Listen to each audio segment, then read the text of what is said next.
So kakatapos ko lang mag-work, naghahanap ako ng venue kung saan pwede mag-vlog, mag-video. Hindi ako taga Bulacan, so I'm literally wandering off. Hindi tulad sa Maynila, alam ko kung saan yung mga spots and mga walang tao and pwede mag-vlog.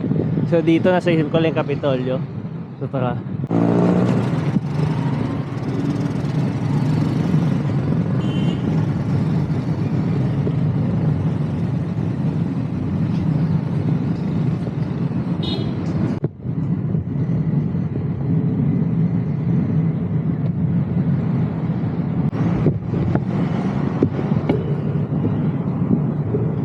Kasya ba?